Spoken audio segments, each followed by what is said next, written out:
హైదరాబాద్లోని పలు ప్రాంతాల్లో ఈదురుగాలులతో కూడిన వర్షం కురుస్తోంది. అలాగే సంగారెడ్డి జిల్లా పటాన్చెరు, రామచంద్రాపురం, బిహెచ్ఎల్, పాసం మైలారం, పారిశ్రామికవాడ ప్రాంతాల్లో ఈదురుగాలులు, ఉరుములు, మెరుపులతో కూడిన వర్షం పడుతోంది. రహదారులన్నీ జలమయమయ్యాయి. దీంతో వాహనదారులు ఇబ్బందులు పడుతున్నారు. అకస్మాత్తుగా కురిసిన వర్షం ఉక్కబోతతో అల్లాడుతున్న ప్రజలకు కాస్త ఉపశమనాన్ని కలిగించింది.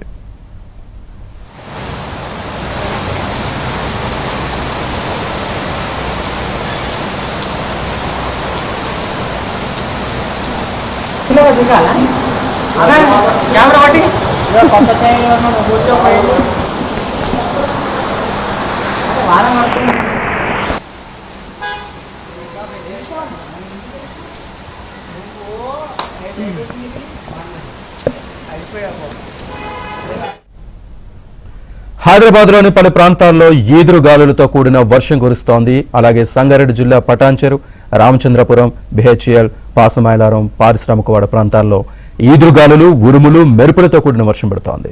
రహదారులన్నీ జలమయమయ్యాయి. దీంతో వాహనదారులు ఇబ్బందులు పడుతున్నారు. అకస్మాత్తుగా కురిసిన వర్షం ఉక్కబోతతో అల్లాడుతున్న ప్రజలకు కాస్త ఉపశమనాన్ని కలిగించింది. ఇదే అంశానికి సంబంధించి పూర్తి డీటెయిల్స్ మా కరెస్పాండెంట్ శశి అందిస్తారు. శశి, గత కొద్ది రోజులుగా హైదరాబాద్లో ఎండలు దంచి కొడుతూ ఉన్నాయి, మరియు ఎండ వేడిమి కూడా అంతే ఎక్కువగా ఉంటూ ఉంది. సో ఇలాంటి పరిస్థితుల్లో నగరవాసులకు ఉపశమనం కలిగించే విధంగా హైదరాబాద్లో వర్షాలు కురుస్తూ ఉన్నాయి. హైదరాబాద్లోని పలు ప్రాంతాల్లో ఇప్పటికే భారీగా వర్షం పడుతోంది. ఇటు జూబ్లీహిల్స్, బంజారాహిల్స్తో పాటు కోటి, అబిడ్స్, అలాగే కూకట్పల్లి లాంటి ప్రాంతాలతో పాటు పటాన్చెరు లాంటి శివారు ప్రాంతాల్లో కూడా ఇప్పటికే వర్షాలు కురుస్తూ ఉన్నాయి. గత అరగంట సేపటి నుంచి కూడా ఈ వర్షం ఇలాగే కంటిన్యూ అవుతోంది.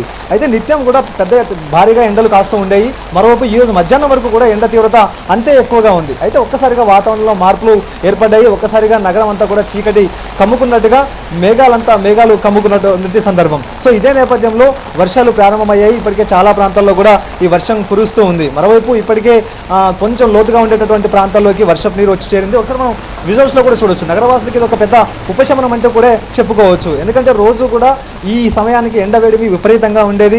మరోవైపు ఉక్కపోత కూడా అంతే స్థాయిలో ఉండేది. ఇలాంటి సందర్భంలో ఒక్కసారిగా వాతావరణంలో మార్పులు చోటు చేసుకోవడం, మరోవైపు వర్షం కూడా పడడంతో నగరవాసులు కొంత ఉపశమనంగా ఫీల్ అవుతున్నారు. ఇదే కాకుండా ఇప్పటికే వాతావరణ శాఖ కూడాను ఇప్పటికే హెచ్చరికలు జారీ చేసింది. గత 3 రోజులుగా వర్షాలు కురిసేటటువంటి అవకాశం ఉందంటూ కూడా ఇప్పటికే కొన్ని సూచనలు కూడా చేసింది. ప్రధానంగా ఇటు భూ ఉపరితలం వేడెక్కడంతో పాటు ద్రోణి ప్రభావం వల్ల హైదరాబాద్తో పాటు తెలంగాణ వ్యాప్తంగా కూడా వర్షాలు కురిసేటటువంటి అవకాశం ఉంటుందంటూ కూడా ఇప్పటికే స్పష్టం చేసింది. ఇదే నేపథ్యంలో ప్రస్తుతం వర్షాలు కురుస్తూ ఉన్నాయి. మరోవైపు ఈ వర్షం దాటికి నగరంలో చాలా చోట్ల కూడా ట్రాఫిక్ జామ్ అయినట్టుగానే ప్రజెంట్ తెలుస్తూ ఉంది. ప్రధానంగా ట్రాఫిక్ సిగ్నల్ వద్ద భారీగా వాహనాలు ప్రస్తుతం నిలిచిపోయి ఉన్నాయి.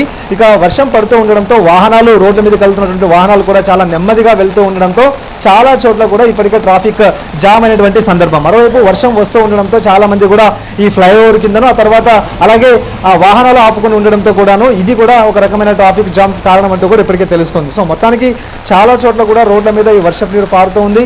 మరోవైపు ఇప్పుడు స్కూల్స్ నుంచి కూడా పిల్లలు ఇంటికి వచ్చేటటువంటి సమయం కూడా కావడంతో ఇప్పుడు చాలా చోట్ల కూడా కొంత ఈ ట్రాఫిక్ జామ్ ఉందంటూ కూడా చెప్పుకోవచ్చు. సో మొత్తానికి హైదరాబాద్లో ఇటు జూబ్లీహిల్స్, బంజారాహిల్స్ మాత్రమే కాకుండా ఇటు కోటి, అబిడ్స్, ఆ తర్వాత కూకట్పల్లి, ఇక మలక్పేట లాంటి ప్రాంతాలతో పాటు శివారు ప్రాంతాల్లో కూడా ఈ వర్షం కంటిన్యూ అవుతుంది. సో ఈ రోజుతో పాటు మరో 2 రోజులు కూడా ఈ వర్షం కంటిన్యూ అయ్యేటటువంటి అవకాశం ఉందంటూ కూడా వాతావరణ శాఖ ఇప్పటికే హెచ్చరికలు జారీ చేసింది. హైదరాబాద్తో పాటు ఇక తెలంగాణ వ్యాప్తంగా కూడా 2 రోజుల పాటు ఈ వర్షాలు కంటిన్యూ అయ్యే అవకాశం ఉందంటూ కూడా తెలుస్తోంది. సో మొత్తానికి నగరవాసులు ఈ వర్షంతో కాస్త ఉపశమనంగా ఫీల్ అవుతున్నారు. Thank you sir.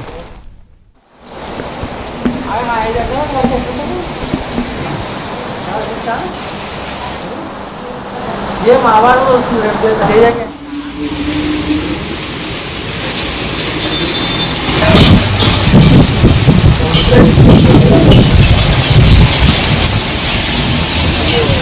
ఎక్కువగా